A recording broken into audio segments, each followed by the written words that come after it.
Election అప్డేట్స్ను అందరికంటే ముందుగానే తెలుసుకోవాలంటే ఈరోజే ఆర్టీవీ లైవ్ యాప్ని మీ మొబైల్లో డౌన్లోడ్ చేసుకోండి.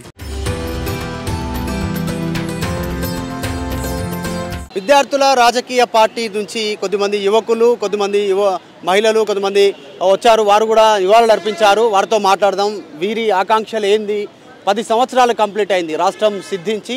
సో ఇక ముందైనా ఎలా ఉండాలి, ఇప్పటివరకు ఏం జరిగింది, ఇక ముందు ఎలా ఉండాలి అనేటువంటి మాటలు మాట్లాడదాం. సునీల్ గారు, విద్యార్థుల రాజకీయ పార్టీ అంటూ ముందుకు వస్తూ ఉన్నారు, కనిపిస్తూ ఉన్నారు యువకులు, కొంచెంమంది ఎక్కువ మిడిల్ ఏజ్ అంతా. ఏంటి పార్టీ ఎందుకు పెట్టారు, నివాళులు అర్పించారు, 10 ఏళ్ళు ఎట్లయింది, ఇక ముందు ఎట్లా ఉండాలనుకుంటారు, ఏం చెప్తారు అసలు ఓవరాల్గా జరుగుతున్న రాజకీయాలు, రాష్ట్ర పరిస్థితులు? తెలంగాణ వచ్చిన దగ్గర నుంచి కూడా నేటి వరకు కూడా మనం ఏదైతే కోరుకున్నామో నీళ్లు నిధులు నియామకాలు అవి ఈరోజు సాధ్యం కానేందుకు ఈరోజు విద్యార్థుల రాజకీయ పార్టీ ఉస్మానియా యూనివర్సిటీ నుంచి పురుడు పోసుకుని ముందుకు కొనసాగుతున్నాం.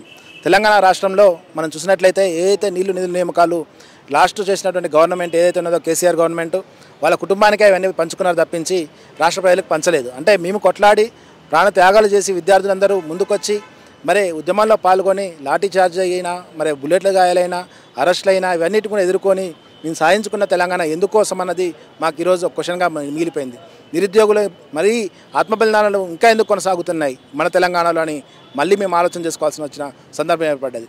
ఈ అన్ని సందర్భాలు ఉన్నాయి కాబట్టి నేడు ఈ యొక్క విద్యార్థుల రాజకీయ పార్టీని మేము స్థాపించుకొని 1969లో 369 మంది విద్యార్థుల యొక్క ప్రాణత్యాగాలు, అదేవిధంగా మలిదశ ఉద్యమంలో 1200 మంది విద్యార్థుల యొక్క ప్రాణత్యాగాలను మేము గుర్తు చేసుకుంటూ స్మరించుకుంటూ వారి యొక్క ఆశయానికి సాధనగా వారి ఆలోచన విధానాన్ని మేము అమలు చేసేందుకు ఈ విద్యార్థుల రాజకీయ పార్టీని మేము ఈ యొక్క అమరవీరుల సాక్షిగా మేము పురుడు పోసి ముందుకు ఈ ప్రజలకు తీసుకొని వస్తున్నాం.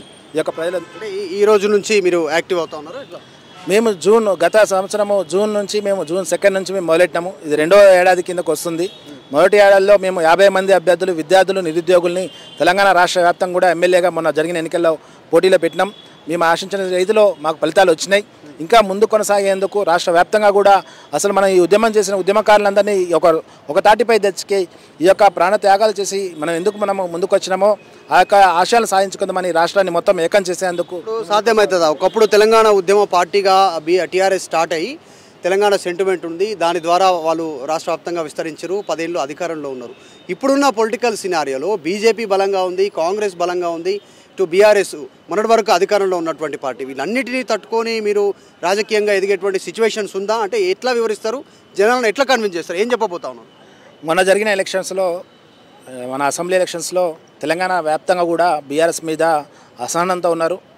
ఏ పార్టీకి ఓటు వేయాలని దిక్కు చేసిన సిచ్యువేషన్లో ఒక బీఆర్ఎస్ని అంతం చేయాలా, దాన్ని బొందబెట్టాలన్న ఉద్దేశంతో తెలంగాణ ప్రజలందరూ ఆలోచన కలిగి ఉన్నారు.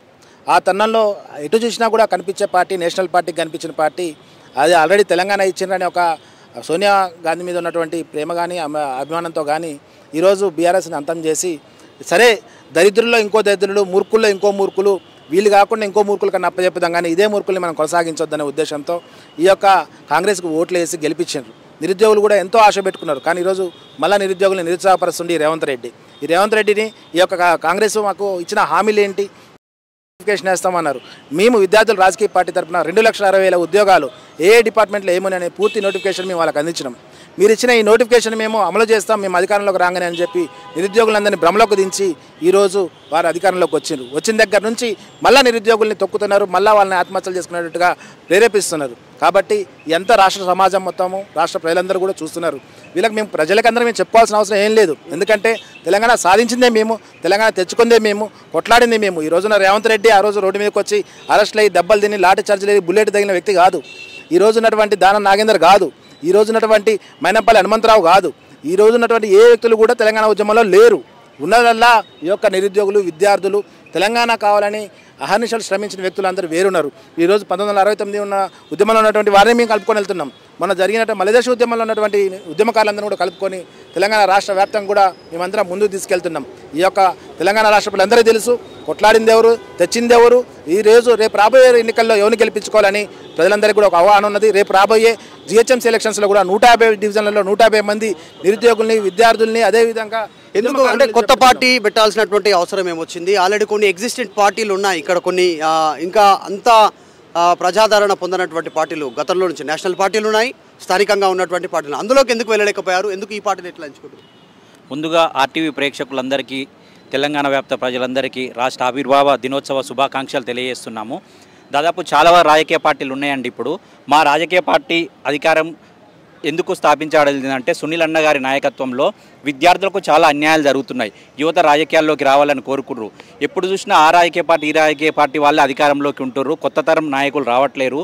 అప్పుడున్నటువంటి నిధులు నియామకాలు ఏది కూడా ఇంతవరకు సాధ్యం కాలేదు. అన్నింటినీ సాధించుకోవాలనే ఉద్దేశంతో విద్యార్థుల రాజకీయ పార్టీని స్థాపించడం జరిగింది. గత జూన్ నుంచి మేము యాక్టివ్లో ఉన్నాము.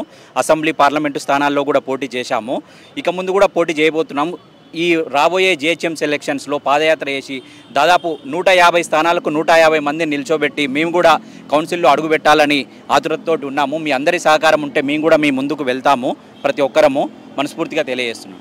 సునీల్ ఆధ్వర్యంలో విద్యార్థుల రాజకీయ పార్టీ ఆవిర్భావమై సంవత్సరం కంప్లీట్ అయింది. 2వ సంవత్సరంలోకి ఎంట్రీ అవుతా ఉన్నారు ఈరోజు. సో వీళ్ళంతా కూడా ఉన్న పార్టీలు ఏవి కూడా యువకులకి కొత్త వారికి అవకాశాలు ఇవ్వట్లేదు. తెలంగాణ ఉద్యమకారుల ఆకాంక్షలను నెరవేర్చలేకపోతున్నాయి. సో ఎవరో ఒక వీళ్ళు కాకపోతే వాళ్ళు కాకపోతే వాళ్ళు ఎవరో ఒకరికి అవకాశం కల్పిస్తూ ఉన్నారు. సో ఆ స్పేస్ కోసం వచ్చాం. పొలిటికల్ స్పేస్లో మనం పోటీ చేసాం. రానున్నటువంటి రోజుల్లో కూడా పొలిటికల్గా యాక్టివ్ అవుతామంటున్నారు విద్యార్థుల రాజకీయ పార్టీకి తరఫు సంబంధించిన ప్రతినిధులు. వీడియో జర్నలిస్ట్ జాఫర్తో మధు మల్కేడిగర్, తెలంగాణ అమరవీరుల స్తూపం. ఎన్నో త్యాగాలు, ఎన్నో కళ్ళతో సాధించుకున్నటువంటి తెలంగాణ రాష్ట్రాన్ని అవన్నీ ఒకసారి మళ్ళా గుర్తు చేసుకుని అభివృద్ధి పదంలో ముందుకు సాగాలని కోరుకుంటూ మరొకసారి శుభాకాంక్షలు.